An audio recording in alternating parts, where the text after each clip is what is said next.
Hello and welcome. We're here in the research room in Longford County Library and Archives, and we're going to mark the centenary of the Connaught Rangers Mutiny, which took place in India in 1920.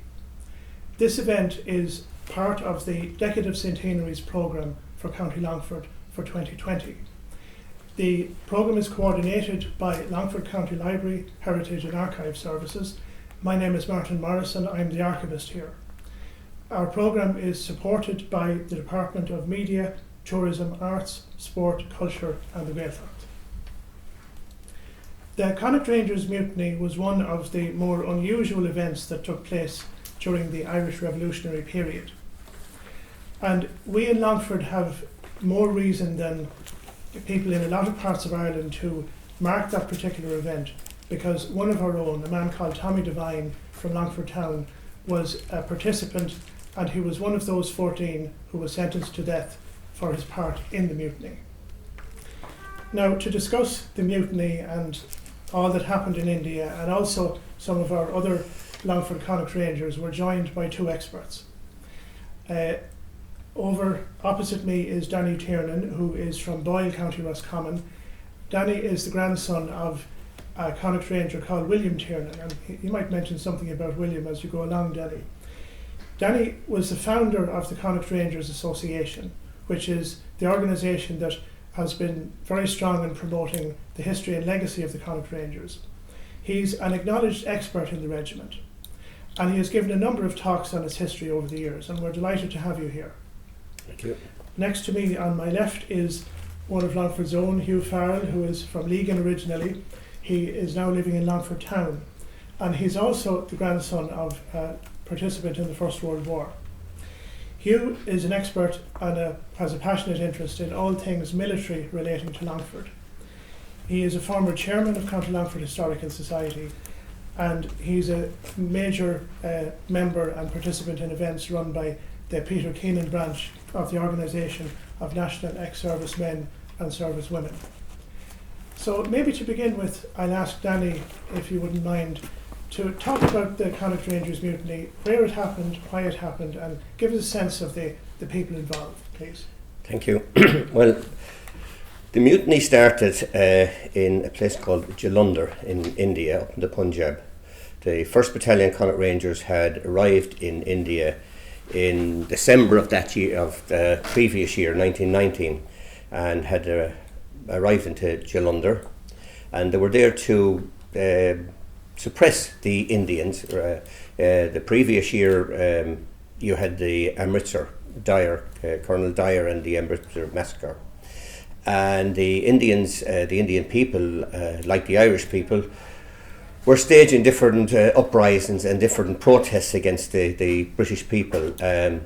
Amritsar was where the Indian people rose up against the Indians and burdened things belonging to the British, including 2 banks, killing the 2 managers. So that had happened the previous year. So now in the 1920, the Connaught Rangers had arrived in Jalandhar. Their role was to suppress the Indians and retain India for the British. During the summer, which were very hot in India, the soldiers, or a company of soldiers, would travel up into the hill stations, and a company travelled to a place called Solan, and there they it was almost on the Afghan border, and they were there to protect the wives and the women that went up belonging to the Raj. They went up into the hills. It was a lot cooler up there. So we go back to Jalandhar. I go back to June 1920. And a guy called Joe Hawes was sitting in the canteen talking to some of his friends. It was Private Sweeney, Gogarty, Lally and Daly. And the 5 of them were sitting there chatting. And Joe Hawes happened to mention that before they had come out, he had gone home for a break to Kilrush, County Clare.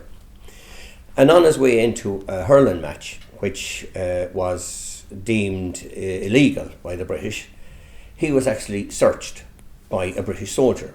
So here you had a soldier that was going out to India to do exactly what the Indians were doing to the Irish.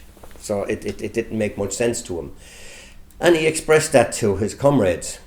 And they decided that they would down tools In other words, down their arms and no longer soldier for England. So they made their way to, the following morning, they reckoned they'd make their way to the guard room. So they didn't go back to their hut that night, they stayed in the canteen. And the following morning they were making their way to the guard room to hand themselves in.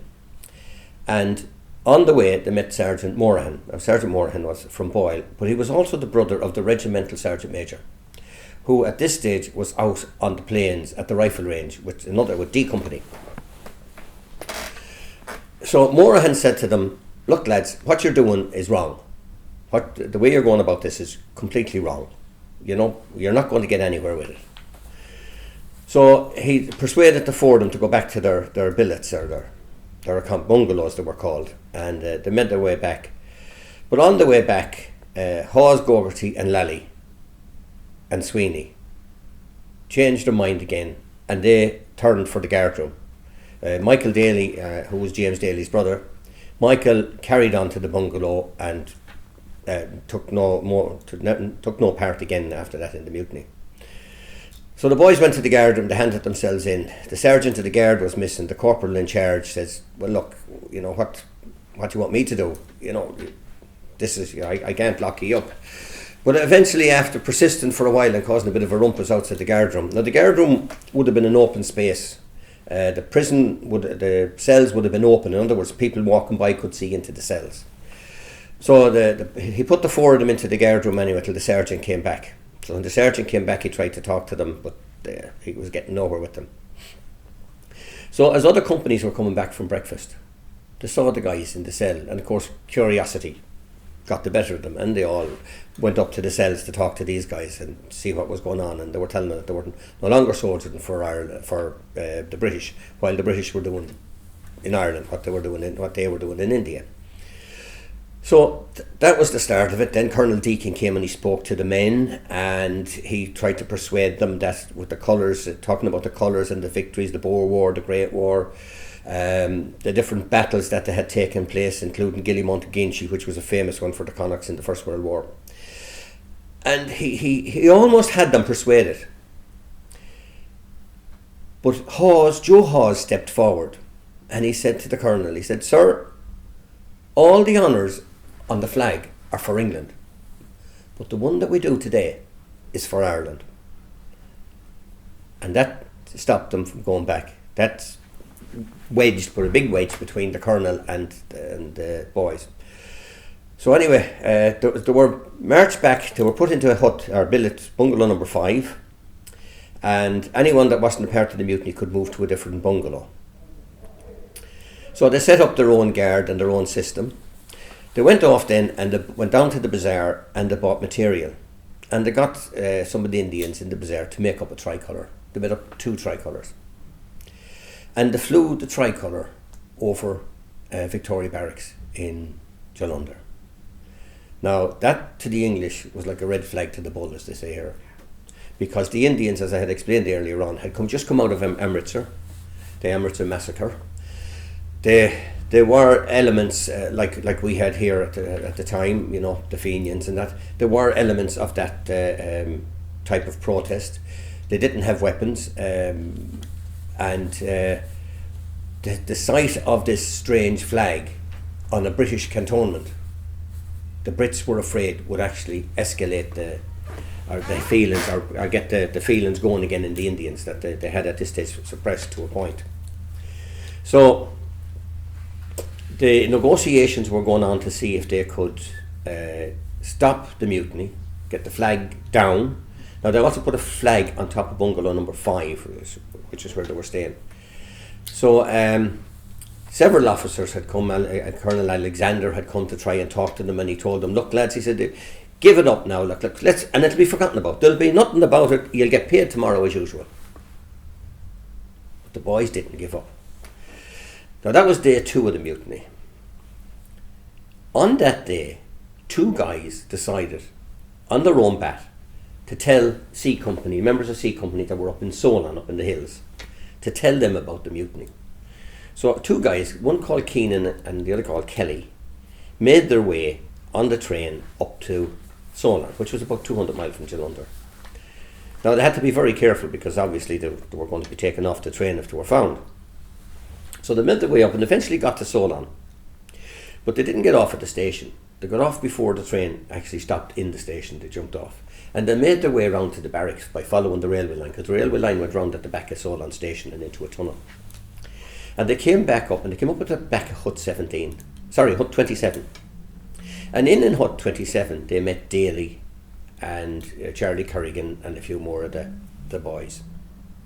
And they explained to Daly that Michael, his brother, was part of the mutiny. They also told them that, and Hughie will know this, there's no place like an army barracks for a rumour to spread and get legs. They also told them that every Irish soldier in the British Army had down tools and were no longer sold for free. Now that was a lie. That was because by the time that Keenan and Kelly had got to Solon, the mutiny was over in Jalunder.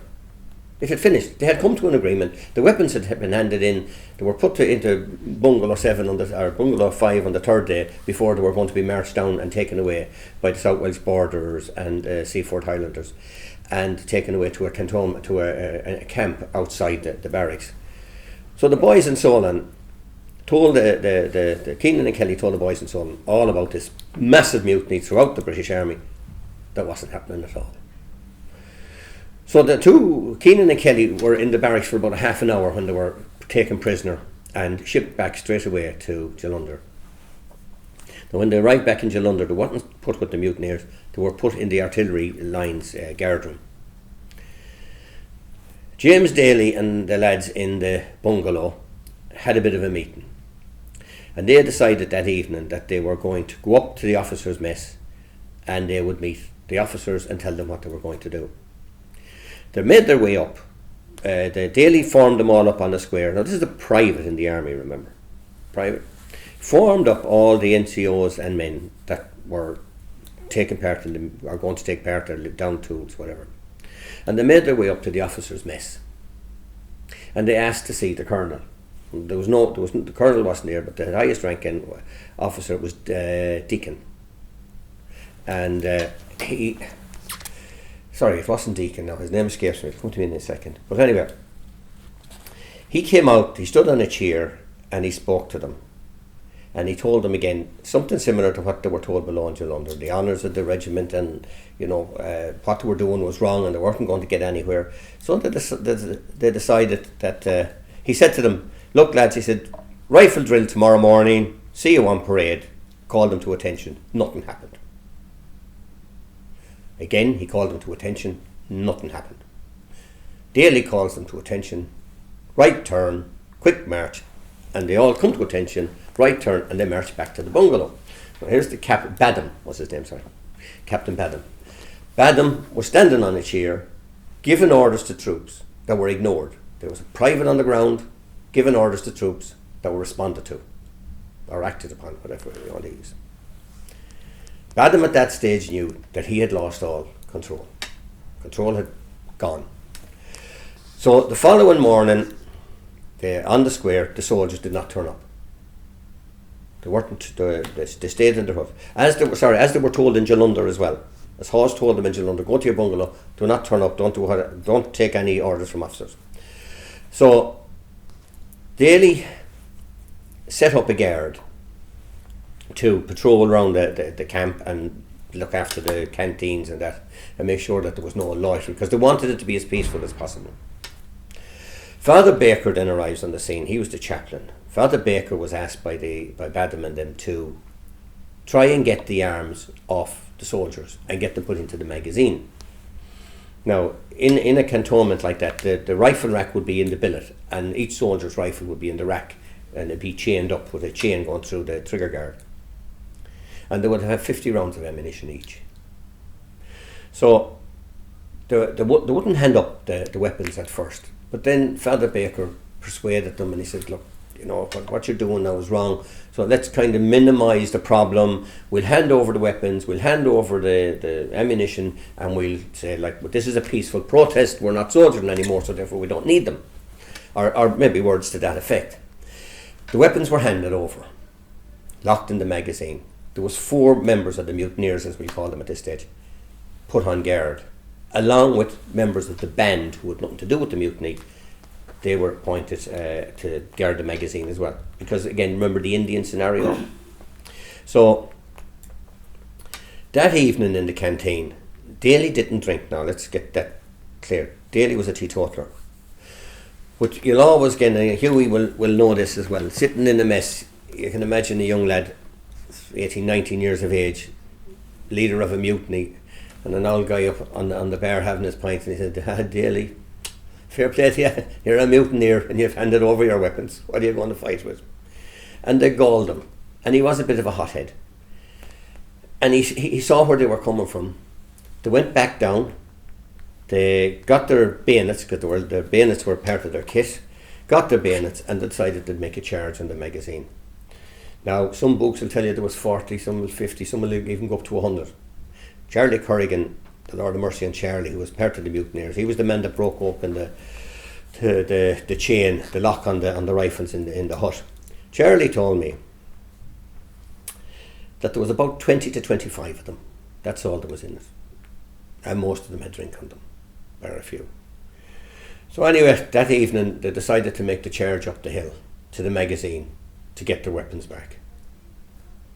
As they came up, McWeeny and Smith, two officers, were armed, and they were kind of keeping a bit of a patrol around between the officers' quarters and the magazine.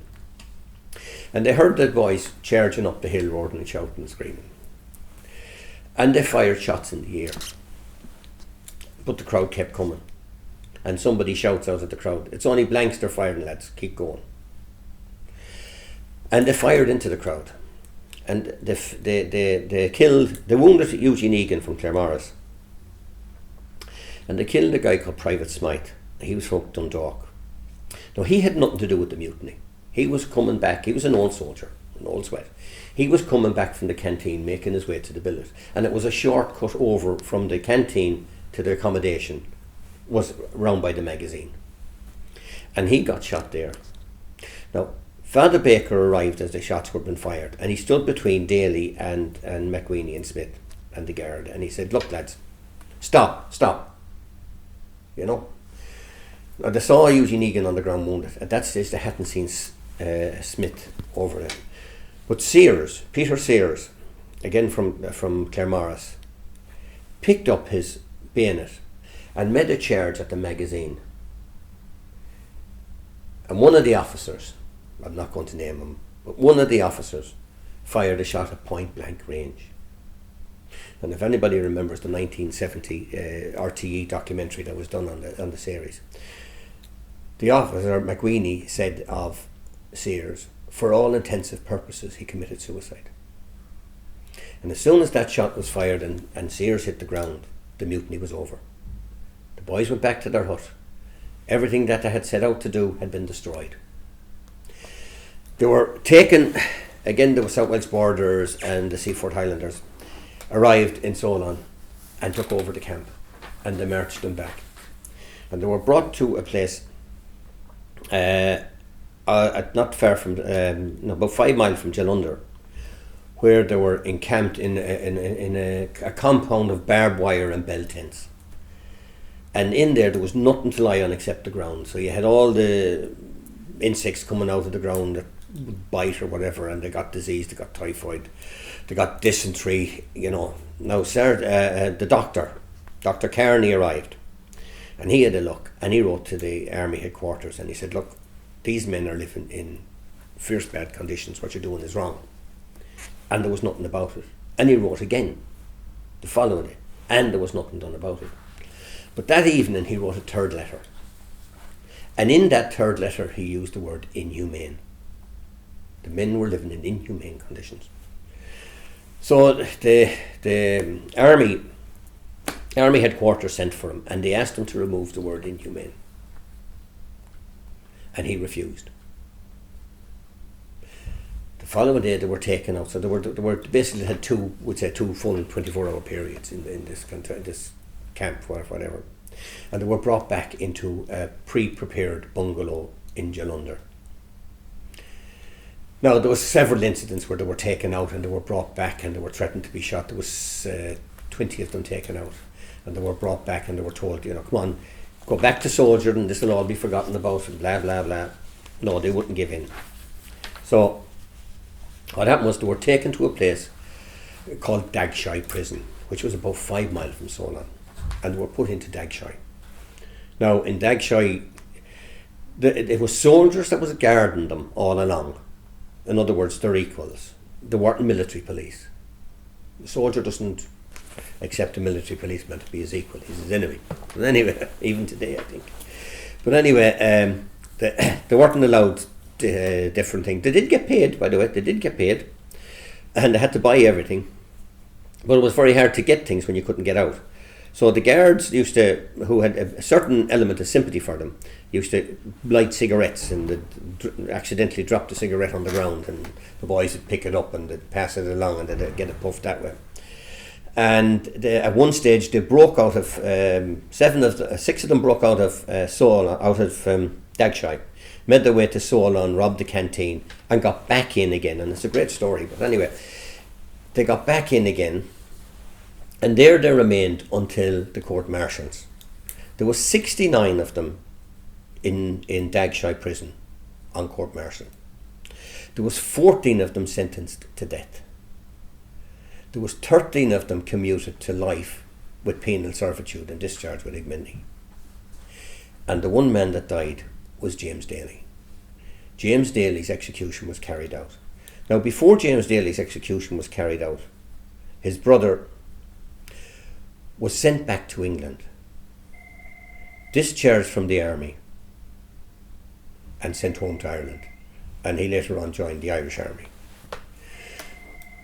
But Daly was executed because, and this is my personal opinion now, Daly was executed because an officer had shot 2 people, Sears and Smythe. And somebody had to pay for that. Because if it was seen that the soldiers had did nothing wrong and they were pardoned, then the officers had done something wrong. And that was the difference between the two. The officers did not want to take the blame for the shooting of Sears and Smythe and the wounding of Eugene Egan. Now, Egan recovered pretty quick about his wounded. I think it went in his side of his neck and came out in the shoulder. Didn't hit any major organs, so he survived. But the officers believed that if somebody didn't pay the penalty or pay the price, then it would be seen that they felt that they had murdered these 2 men without cause. So that's basically it in a nutshell. Now it can be elaborated more, but that's the whole story in a nutshell. Danny, thank you very much. That's a wonderful overview and explanation of what happened.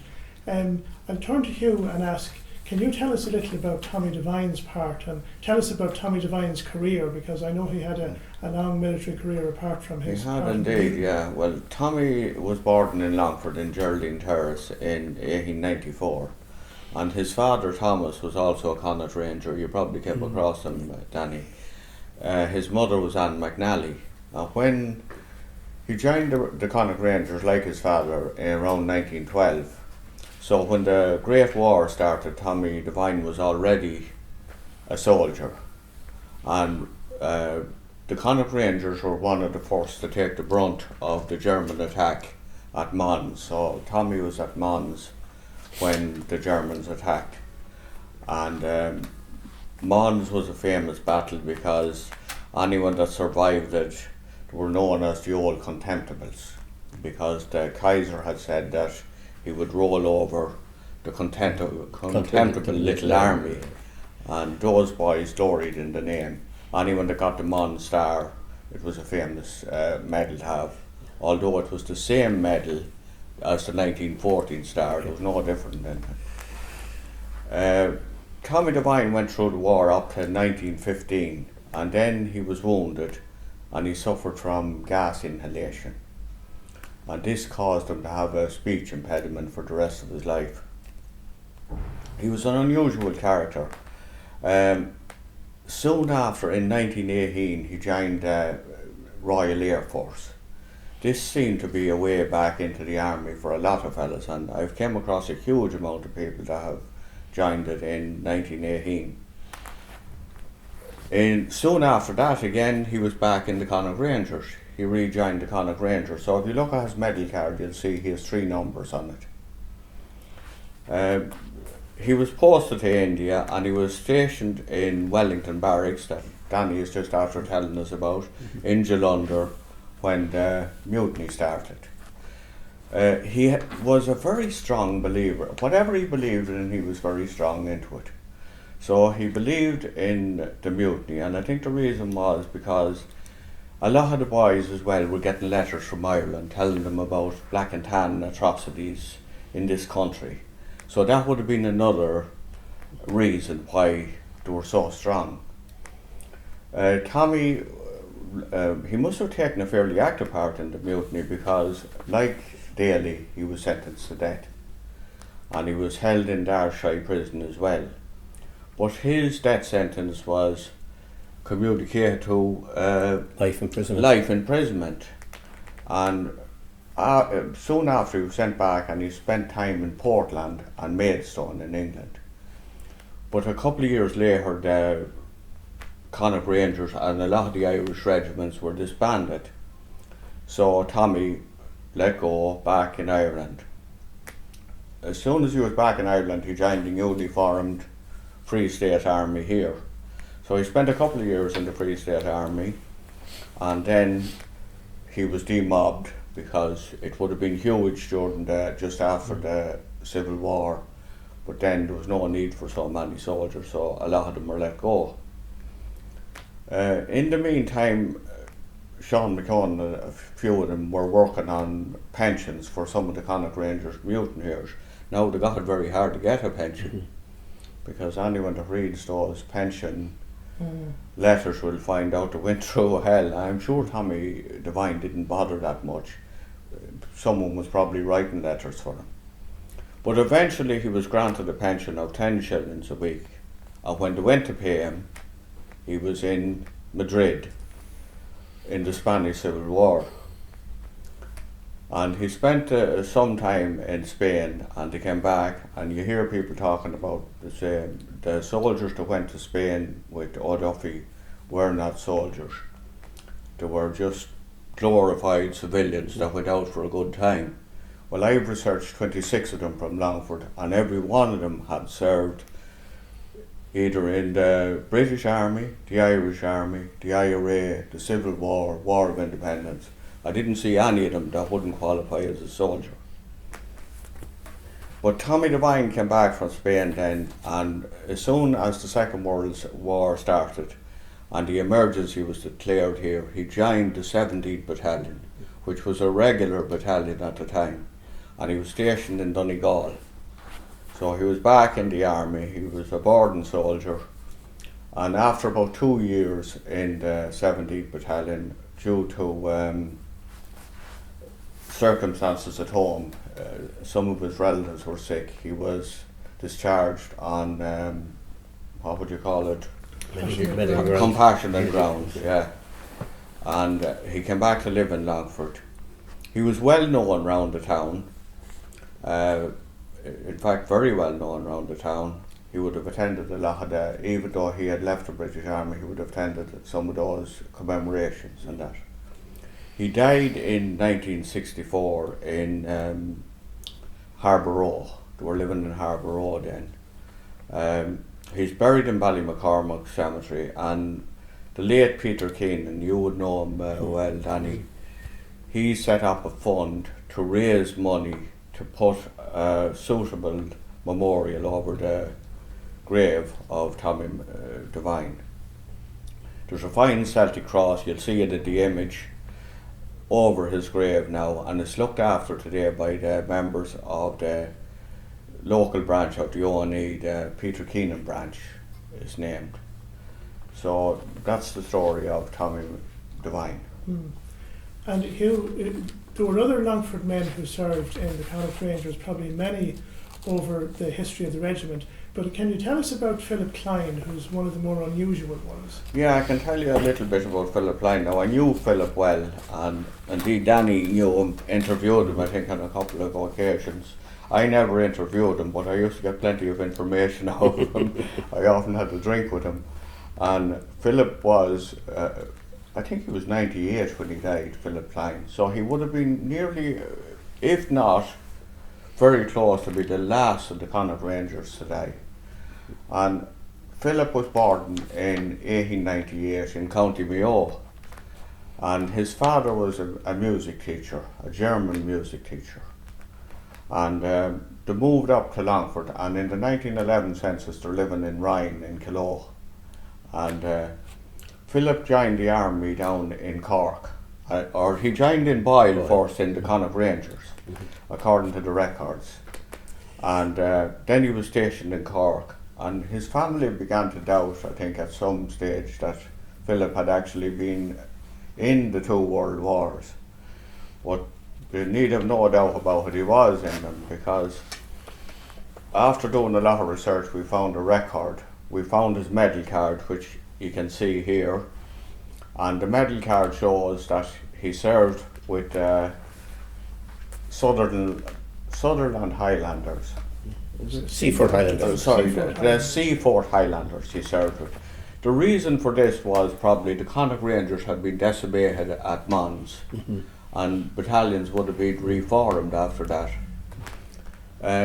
So with the Seaford Highlanders, and he was wounded, he got a gunshot wound to the shoulder, according to the medical reports, and that's what drove him out of the army. He also received a silver war badge, which was given to people that you could wear on your civilian clothes to show that you had done your part, but you were no longer fit to do it. But no more than Tommy Devine, Philip Klein joined the army again for the Second World War, so he served in the Second World War as well. He was a stretcher bearer in the Second World War. Yeah. He would have been getting on a bit alright, yeah. And you can see his 2 badges here. You can see the badge of the Connaught Rangers, and you can see the badge that he wore in the Second World War. I think he was with the Enniskillen Fusiliers in the Second World War, but I wouldn't be 100% sure. Philip spoke to me about the mutiny. He had been in India, he said, but he wasn't with the 1st Battalion. He was with the 6th Battalion, and they were further up north in India, and they didn't even know that the mutiny was taking place, or they knew nothing about it till afterwards. As I said then, Philip died in 1996, and he's buried in Ardagh Cemetery, and his family can be very proud of his record. Thank you, Hugh. I wanted to do a bit about him. Oh yeah, yes, of course, yeah. And another of the Longford men that I know you have some information on, Hugh, is Michael Reilly. That's right. Can you tell us a little about him? Yeah, I'd just like to do a bit on Michael, because Michael was one of the most famous soldiers we had here, for the simple reason that for 10 years he had a bullet in his heart. And Michael was born here in Longford, and in 1915 at the Battle of the Somme he was wounded, and he was complaining of pains in his chest and that. And he was taken out of the trenches for a while. He was tested, everything, nothing found wrong with him. He was sent back in, and he was wounded again later on.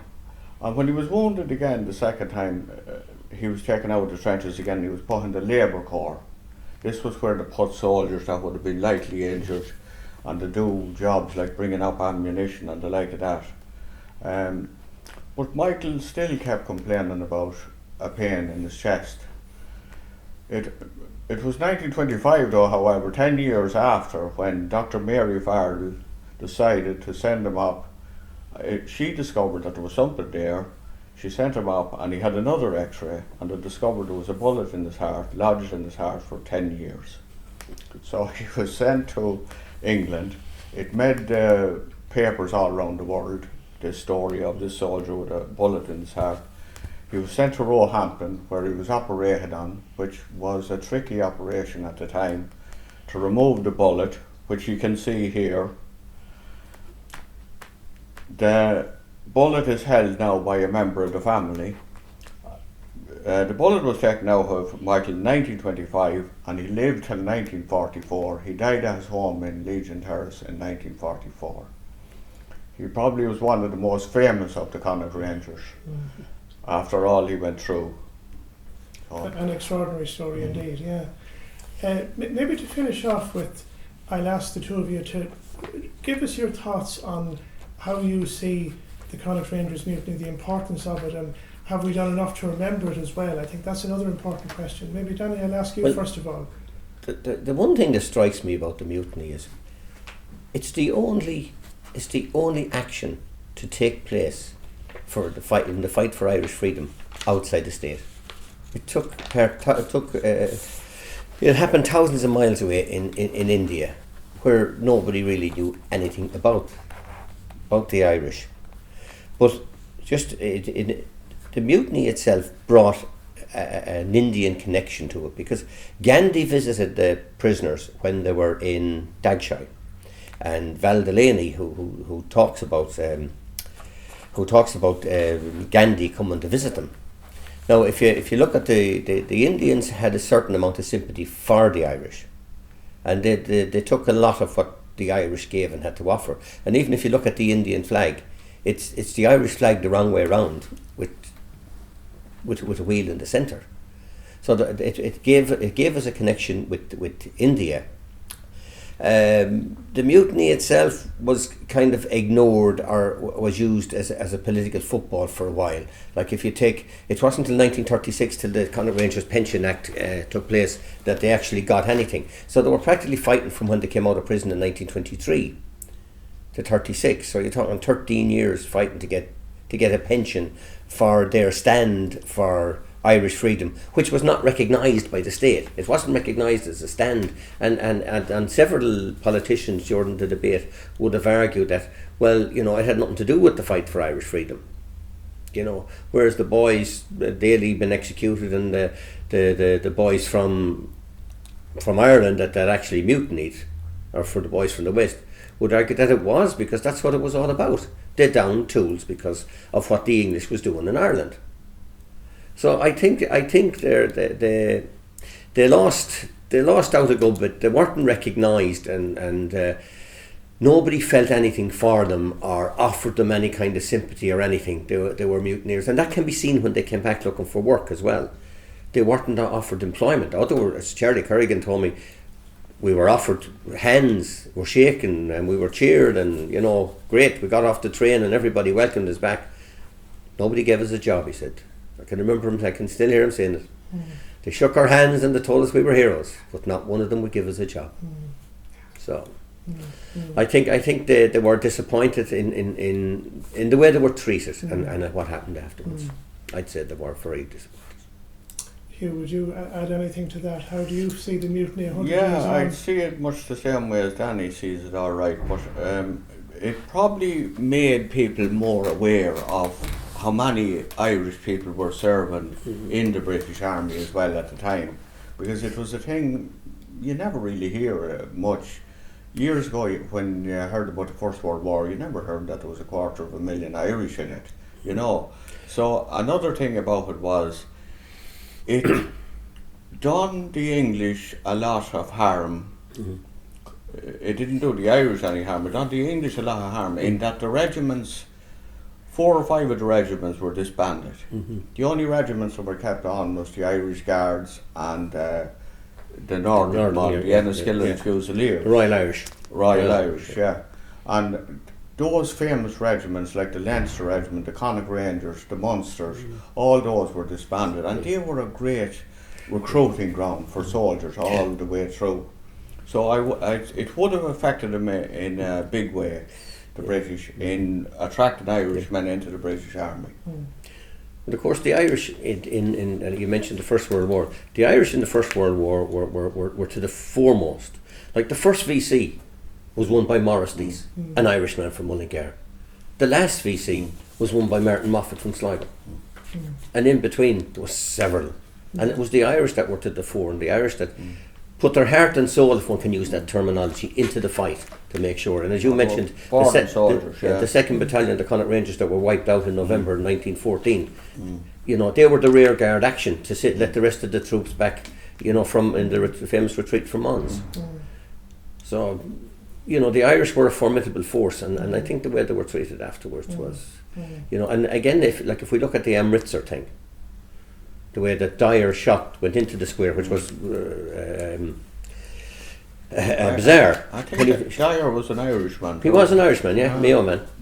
He shot. They shot hundreds. I think it was only 800. I think was people shot.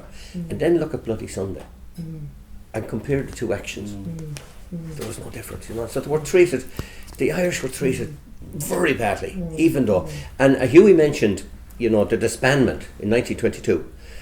Between the mutiny, the end of the mutiny in 1920, and 1922, the largest increase in recruitment to the British Army came from Connaught.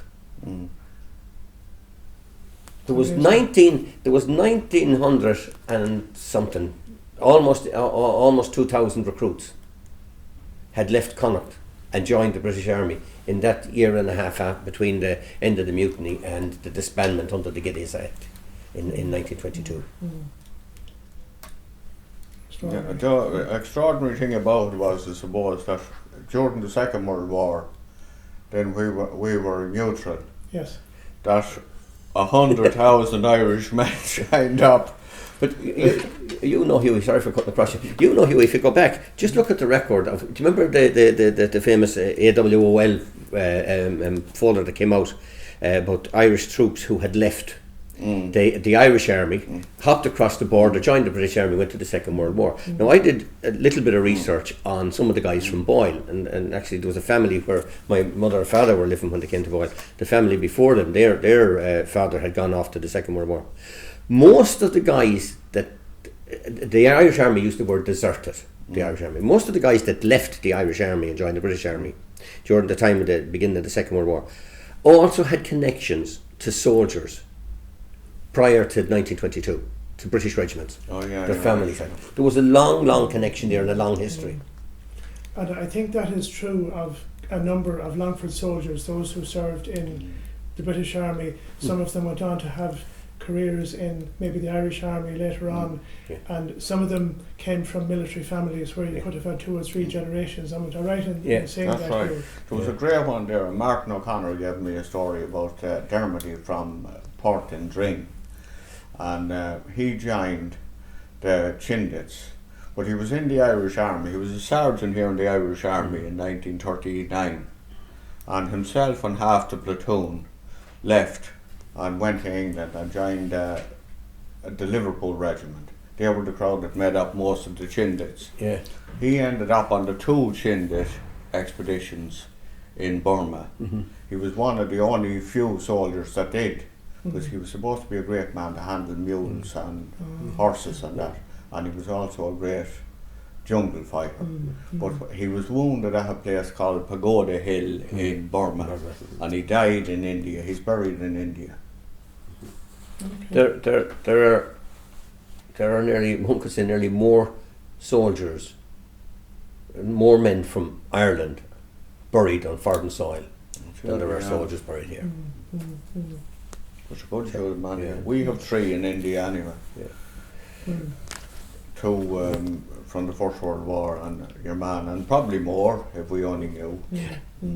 Yeah, I was just going to say more like soldiers. They could bring their wives with them when they went. Like my grandfather and grandmother were in India. I have an aunt and an uncle that were born in Jaipur and I can't think of the name of the other place. Jaipur was one, and Jalandhar. No, it wasn't Jalandhar.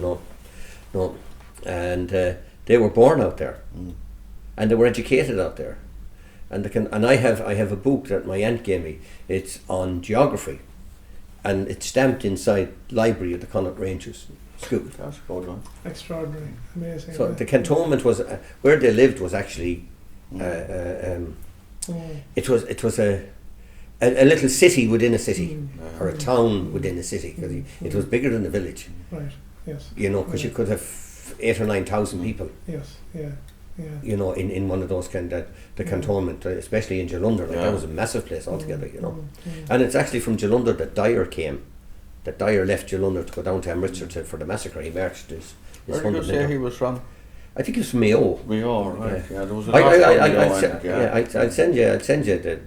I knew if he I'm was wrong, Irish, yeah. all right. Yeah. Actually, I think I said Victoria Barracks at one stage. It was actually Wellington Barracks. It was Wellington Barracks. Yeah, Barracks, sorry yeah. about that. Yeah. No one is going to know his that. No. I don't think Wellington. But when my grandfather joined in 1897, he paid his way on a ship, stoking coal into the engine to Scotland, and he went to Hamilton and he joined the Connaughts were stationed there at the time, the 88th Foot, the 1st Battalion, and he joined them there. And to this day, we have somebody without a break in both the British Army and the Irish Army. Right. I have my cousin's son is a captain in the British Army, and my own son is in the Air Corps. So, Yes, yeah. and that's without a break, and Yeah. that's the type of history that has come from. Yes. They said the first taking of the Queen Shilling, with the King Well, I Shilling. suppose the Connaught Rangers would have been the second most popular regiment here in Longford Yeah, after the Leinster Leinster, regiment. I would think so, yes. Because we had Big Jack Yes. McCormick as well. Remember Big yes, Jack you McCormick, mentioned the him before, bandsman? Hugh, yes. Yeah. And he was in India as well. Yeah. He joined up when he was 12 because he joined up as a bandsman. Yeah, And he was in the Connaught Rangers then all his life, Jack. but I think the Rangers actually were the regiment that put the Irish fighting troops on the map, and they're not taken from the Leinsters or the Munsters, the South Irish Horse or whatever. But they were a formidable fighting force, and they came from the west coast, and there was very little food, there was very little employment, and that was their only option, and that came. Well, but they did get an education, and they did get a trade. The reason for the west of Ireland, well, a lot of them would have joined the Connaught Rangers, it was handy anyway. Yeah. And here it was the Leinsters because they were in Crinkle In Burr. In Burr, Burr, yeah, yeah. And you could join them in Athlone or Mullingar as well and be Yeah. sent on, you see. Yeah, I have the records of the Boer. I gave them to them in Mullingar. I have the records of the medal roll for the Boer War coming back to Mullingar, Yeah. where they got their medals. There is several photographs. Now, I have photographs of the Connaughts in Mullingar if you want them. Yeah, I have them. yeah, sometime, yeah. Well, maybe to conclude, I want to thank Danny and Hugh because we've had a fascinating discussion, and the two of you have extraordinary knowledge of the subject and the personalities, and of course the personalities are what make any historical event, and the people and what motivates them. They're the things that we really have to try and look into and understand. So I want to thank you very much for taking part in our discussion this morning. There are two final things that I'll say before we conclude. One of them is that here in Longford, over the last probably 7 years at this stage, we've been trying to gather as much information as possible on the local men who served, particularly in the First World War, but also in various other armed forces. And we're using our Longford at War website and directory, which is our way of appealing to the world, so to speak, and asking members of the public to submit information on their relatives who would have served in various forces. And Hugh has been instrumental in helping us with that. And Danny, would you want to come in I on just that? cordially like to invite both of you to Tubbercurry on the 2nd of November, where a plaque has been unveiled by the President, Michael D. Higgins, to the mutineers. And it's a very historic occasion. It's the 100th anniversary, and the people in Tubbercurry or Sligo who had 4 members that were involved in the mutiny are putting up a plaque in the square where James Gorman came from to the mutineers, and I'd like to invite you to come down to that and celebrate Thank you with very us. much, Danny. We appreciate that very much, and we know that was postponed because of the COVID-19 pandemic. It was due to have taken place. It was due to take place on the 17th of July, the anniversary of the start of the mutiny. Right. But now the President has asked that we put it back to November, the 2nd of November, which is actually the 100th anniversary of the execution of James Daly. Okay. And James Daly was the last soldier to be executed by the British Army. That's right, yeah. Extraordinary. It's important that we commemorate him, and Yes. that the Irish state will commemorate those who were involved. Well, you're welcome to come down and join us. Thank you. And Martin, of course, you know that James Daly had a great connection to here. Explain that, Hugh, please. He got married to a woman, I think she was Alan, I'm not too sure, but Danny is meeting some of the relatives later, and he died in Drumlish, and he fought all his battle about trying to get a pension for his son for the memory of his son from Drumlish. For the two of them. It was his father who It was was his married. father, yeah. Right, His yes, father is yes. buried in Drumlish. It was his father's second marriage, isn't that right? His father's second Right, marriage, okay, yeah. yes. The mother died young when Yeah. James and Michael were young. And his funeral details are on the pension thing. How much his funeral cost. His wife carried on the fight and she put up how much this man's funeral cost in Drumlish Okay. and a list of all the items and how much each Okay. item was. Amazing. Again, that shows the struggle that the families sometimes had to continue on with after the loss of a loved one who was. Just talking on pensions, Smith, that wasn't involved in the mutiny but was shot and so on. His family had an awful fight and they never got a pension. Really. And they should have got a They British should have got Army a British pension. Yeah. Yeah, the British Army told him go to the Irish government because that's what he died for, fight for Irish freedom. He didn't, he wasn't involved in the mutiny at all. He had nothing to do with it. Okay. So. Well, the final point I'll make is that this event is being held as part of Heritage Week 2020, and I want to acknowledge the support of Reilly Connaught, our Heritage Officer, and encourage all of you to tune into some of our other Heritage Week events, and also to continue to check our website www.longfordlibrary.ie for our Decade of Centenaries commemorative events over the remainder of this year and into 2021. Thank you.